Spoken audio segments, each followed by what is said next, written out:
So to comment on this, on other issues affecting the restaurant industry, we have now on the show with us Germán González Bernal, Vice Chair of the largest restaurant association in Mexico, the CANIRAC, and President of Maison Kayser, Mexico. Germán, thank you so much for joining us. I know you have an incredibly difficult job. Did you expect something like this when you accepted this position or was elected to this position? Hello, Dan. Thank you. No, I never thought of this. I mean, nobody thought about this situation ever. But I mean, Yeah, this is of what it course. is, and this has been the most trying times for the restaurant industry everywhere in the world, but especially in Mexico. Right. Of course, you were like, hey, free food. I get to be on the restaurant association. It's going to be fun. And then all of a sudden, right, the pandemic hits and you have something really incredible in front of you. Now, we had been talking before the show that today you had a meeting with the Mexico City government to see if you could get out of these restrictions of terraces and opening on terraces only until 6 o'clock and to see if you could extend that. How was that meeting today? It was a tough meeting. Basically, I mean, the argument here is that restaurants are not a source of contagious. I mean, there are studies that only 1% of contagious are really born in a restaurant. So they have that information. They understand outdoors is really, really safe to have a restaurant operation. And we're asking them to open for dinner because dinner are an important part of the business. I mean, you're one of us. You understand having some drinks and maybe closing 10 p.m. will be something that could be very beneficial for the industry.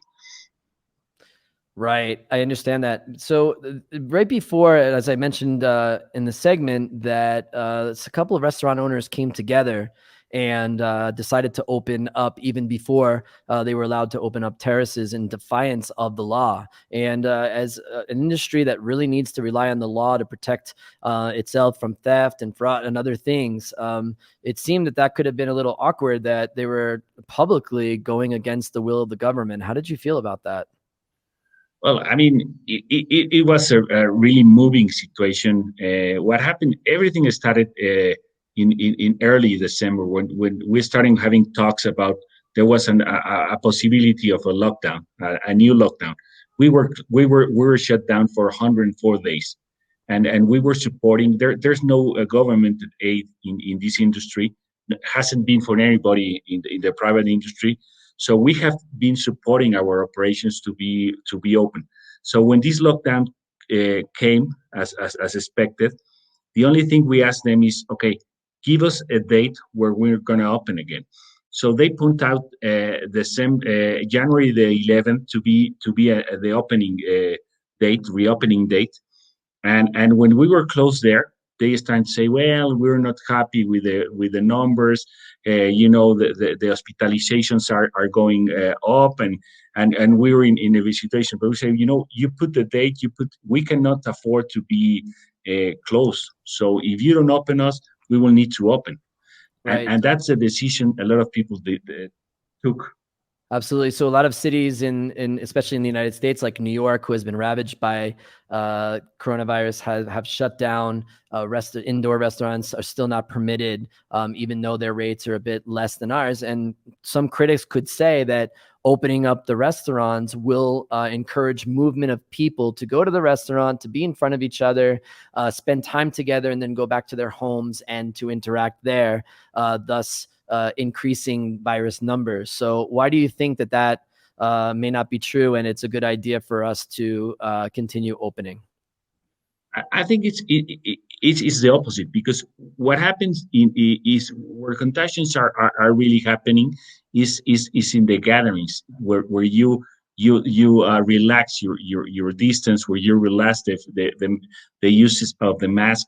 That's where the contagions happen. And in restaurants, we have all the measures. We have this protocol, the Mesa Segura, which is the guideline to have a safe operation, and you don't have that at home. So people is gathering, having alcohol, relaxing, putting a lot of people inside an indoor situation. Is cold now, and everybody's indoors. So that's where the contagions really happen. Right. So what do you think that should be right now? What do you think the regulations in an ideal situation for the Restaurant Association should be? having the situation that the government is not really putting money into the restaurant industry or helping the business owners to sustain the operation. I mean, the best way they can do to help us is let us work, let us open, let us with some limited situation. I mean, in terms of the hours or the opening hours, the occupancy. But what we cannot afford to be is closed without any aid, and really they know that there's very little contagious in the restaurant industry, and especially outdoors that is happening now. So what we are asking is let us work outdoors, extended hours. So let's close at 10, 11 p.m. That could be very helpful for the industry. Absolutely, and it's going to be interesting tomorrow when the mayor or the governor of the city will announce these restrictions, or there's a change, or it's going to continue to the same. Are you expecting for that to change? I'm positive that she's gonna listen to our petitions.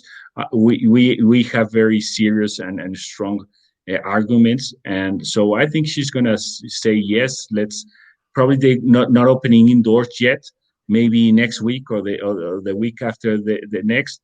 But I think she's gonna say yes. You can do dinner hours.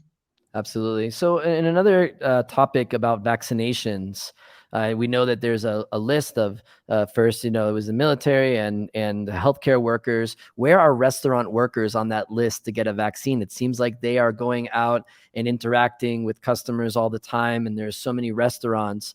Is this a priority for this government to get restaurant employees vaccinated? I heard them very sensitive of that we are an essential group of companies that we are important to have to be first in the line of vaccination. But the problem is that there are not available vaccines in the market. So we have to have a way to buy them.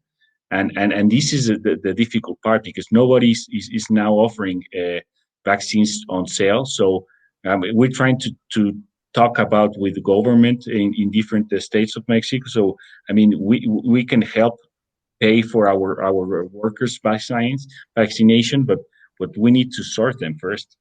Absolutely. Germán, last question. I know you're not a doctor or a soothsayer or anything, but based on your conversations and things you've been hearing inside the city government, how much longer do you think this is going to last? Before we open indoors, I think it's going to be mid-February. And I think this is going to be last for the next 8 months or 10 months. I mean, the vaccine program is really slow and it's going to be happening in the next first semester. So we need to really balance economy with the sanitary situation, with the contagions, with the deaths. So, but we cannot keep the city shut down because we're gonna starve, and there are a lot of people who have no jobs, and this will be a major crisis, not only a situation of health. It will be an economic and a social situation if we don't do our job. Absolutely. Germán, you have an incredibly difficult job. You have to balance the economy and the needs of waiters and restaurant owners, and to stop more closures while making sure we're doing the right thing for the city. So we really thank for your service in doing that and being a voice over in the city government for restaurant owners like myself. So Germán González Bernal, Vice Chair of the CANIRAC and President of Maison Kayser, Mexico. Thank you so much for joining us, Germán. Thank you so much for having me your show. Great. All right.